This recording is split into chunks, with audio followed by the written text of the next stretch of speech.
எதன் அடிப்படையில் அஜித்துக்கு இந்த விருதை கொடுக்குறாங்கன்னு எனக்கு புரியல. ஒரு நடிகராக நினச்சி கொடுத்தாங்கன்னா அந்த விருதை அவரே ஏற்றுக்கொள்ளக்கூடாது. ஏன்னா அவரே அவரை நடிகராக நினைக்கல. என்ன காரணம் அப்படின்னா, இந்த திரையுலகம் சார்ந்த எந்த நிகழ்வுலையும் அவர் கலந்துக்கிறதும் கிடையாது. அவரை வைத்து படம் எடுப்பவர்களை அவர் மதித்ததும் கிடையாது.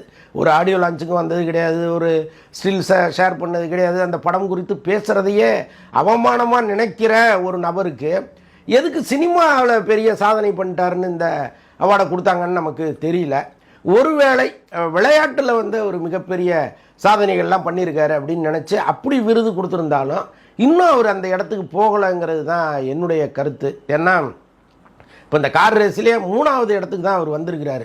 அதையும் அவர் ஓட்டல, வேறு யாரோ ஓட்டி அவர் வந்திருக்கிறாரு. ஸோ அப்படி இருக்கும்போது விளையாட்டுக்கான ஒரு தகுதியின் அடிப்படையில் இந்த விருது அவருக்கு தரப்படுது அப்படின்னா கூட அதுலேயும் நமக்கு நம்பிக்கை இல்லை. அப்படி மத்திய அரசும் கொடுக்கக்கூடாது. அது ஒரு பக்கம்.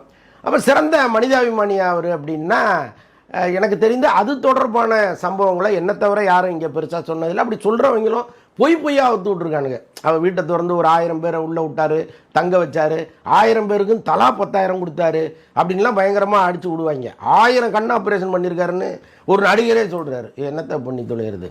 ஸோ இப்படியெல்லாம் அடித்து பயங்கரமாக வாய்க்கு வரதெல்லாம் அடித்து கற்பனை பண்ணுவாங்க. அப்போ மனிதாபிமானத்தின் அடிப்படையில் இந்த விருது வழங்கப்பட்டுச்சுன்னா அதுவும் கிடையாது. அப்போ ஏதோ ஒரு காரணம் இருக்குது. அது என்னவா இருக்கும் அப்படின்னு அப்படி போய் அலசுனா அரசியல் தான் காரணம்.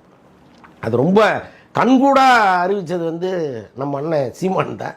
ஊருக்கு முன்னாடி ஒரு வாழ்த்து போட்டிருக்காரு. அதில் திரையுலகத்தின் உச்சம் தொட்ட தம்பி அஜித்குமாருக்கு வாழ்த்துக்கள் அப்படிங்கிறாரு. இந்த திரையுலகத்தில் உச்சத்தில் இருக்கும்போது நான் விட்டுட்டு வந்தேன்னு ஒருத்தர் சொன்னார் பாருங்க.